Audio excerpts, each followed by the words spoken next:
logging on to this week's online web exclusive. I'm Miriam Rosales. And I'm Megan Jernak. Here are some stories you may have missed for your Tuesday, November 15th. Students are jetting outside of Elon to study. Our study abroad program has been ranked #1 by the Institute of International Education in its annual review.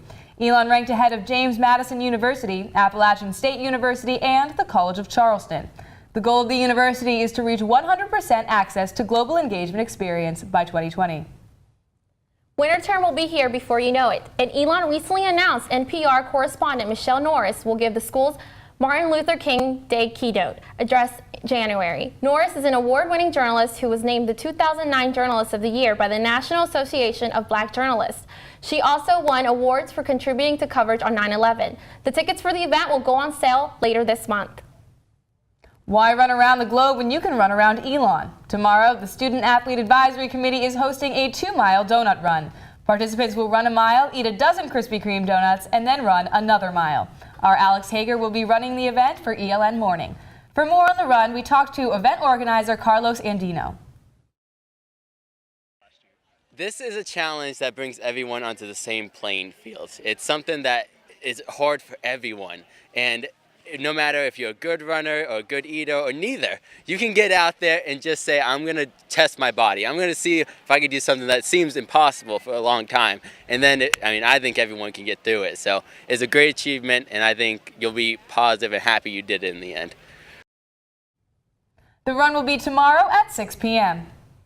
But if you're looking for a way to de-stress without trying to digest, I found a way to indulge your mind, body, and spirit. Sandy Stewart has been practicing Zen since 1967. He began the practice after he heard a radio interview with a Japanese Zen master, who he felt an immediate connection to. Wow, I want to meet this guy. And so after, I was working on a ski lift, so when the snows melted, I went and found this Zen master and began practicing Zen with him. Stewart feels Zen has made a very positive impact on his life. I want to practice and then just laugh. And when you laugh, you forget yourself. Stewart has been coming to Elon for almost 15 years, leading various Zen services on campus. In addition to teaching the Zen theory and practice class every other year for winter term, to now leading the Sunday services. The chaplain wanted to have all kinds of different faiths represented, and so I was a handy nearby one. For 2,500 years, Zen has provided people with mindfulness and awareness through meditation. And for the Elon students, it hasn't been any different. Sophomore Nicholas Richu, who has taken Stewart's winter term class, believes that practicing the teachings of Zen has helped him become a better person. It makes me a more compassionate person and allows me to sort of redirect the negative energy in my life to something positive. Stewart has no expectations for those who attend the Zen gatherings. Figure if they like it, they'll do it, and if they don't, they'll find something else to do to fulfill them, feel a sense of fulfillment. Miriam Rosales, Elon Local News.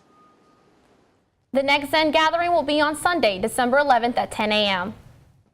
With turkey break around the corner, you may return to your home state with a new law in effect. I found out more on legalizing the most popular drug. The majority of the country spent election night voting on new officials. 4 states voted to support more controversial policies.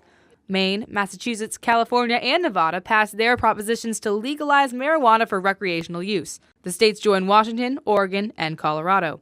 Arizona also had a proposition to legalize marijuana for recreational use on the ballot. It was rejected by a margin of approximately 80,000 votes. Florida, North Dakota, and Arkansas voted to legalize the use of medicinal marijuana, joining 16 other states and the District of Columbia. Many Elon students chose to fill out their absentee ballots so they could have a say in the decision.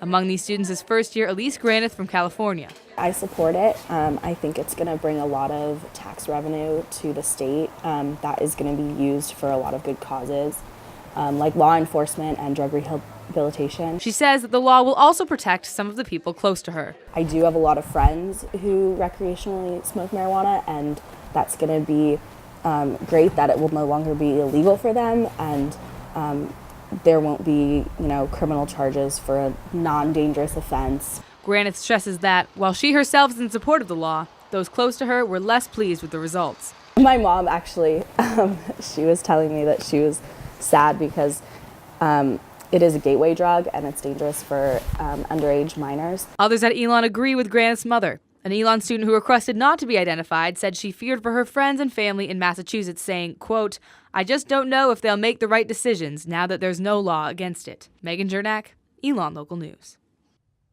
While marijuana may now be legal in your home state, don't forget that it is not legal in North Carolina.